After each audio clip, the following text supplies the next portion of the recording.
Back on the Laura Ingraham Show here in Des Moines, and delighted we've had such a great time. We're going to be here tomorrow, maybe the next day, depending on the weather. We're at Legend 104.5 in Des Moines and having a great time. New piece came out, Marshalltown, Iowa, meatpacking plant, where we see the big divide between native-born Americans and foreign labor that's been imported in to take over jobs that were traditionally held in meatpacking. In this state, now held overwhelmingly by Hispanics. About a quarter of the population is Latino. Population of 28,000 is Latino. Hispanics make up about 6% of Iowa's overall population. But, man, the meatpacking industry pushed out working-class white workers and native-born workers, African-Americans, and now foreign labor. Joining us now, he's going to tell us very quickly, John Culberson, congressman from Texas, about his new bill to perhaps, maybe, defund sanctuary cities. A lot of sanctuary cities throughout Iowa, a couple dozen, three, almost 30-plus sanctuary cities here in Iowa. He joins us now. Congressman, we have very little time, but tell us what you can do now and what you're going to do if they don't start enforcing these immigration laws.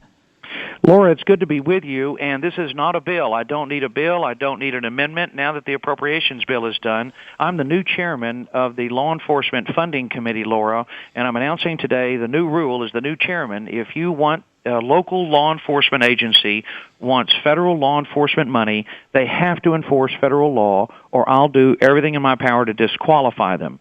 I have the authority, Laura, as a subcommittee chairman, to disapprove of specific items in the Department of Justice's spending plan on a day-to-day basis, week by week. I have responsibility for oversight, and I can disapprove of things in their spending plan. I can refuse their ability to move money around.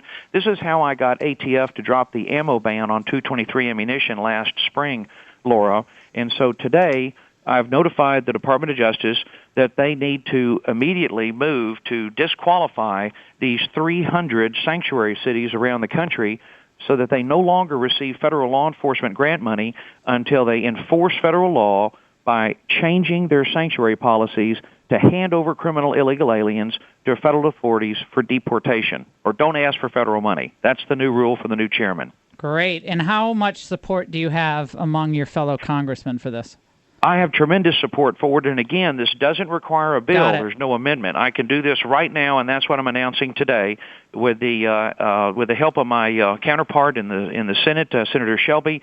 We are going to aggressively enforce existing law, and we can pressure the Department of Justice, Laura, by denying them money for headquarters, cutting off money for things they want to do without affecting the men and women in the field.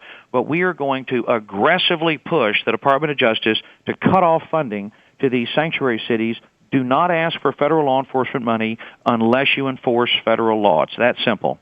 Well, this is the kind of thinking we need in Congress. So use every tool at your disposal to hold this administration accountable. And that's why we should never have given up the power of the purse. That's why we shouldn't fund presidential budgets through the entire year. We should have the normal course of business and the normal budget process, department by department, and go through that thing with a fine-tooth comb, cut out the fraud, waste, and abuse, and do smart things for the American people. So I'm glad you're using this power that you have. Congressman Culberson will be watching, and we'll be updating people throughout the week as this thing progresses with Congressman Culberson. I'm sure the administration is going to try to pull some fast one to get around that.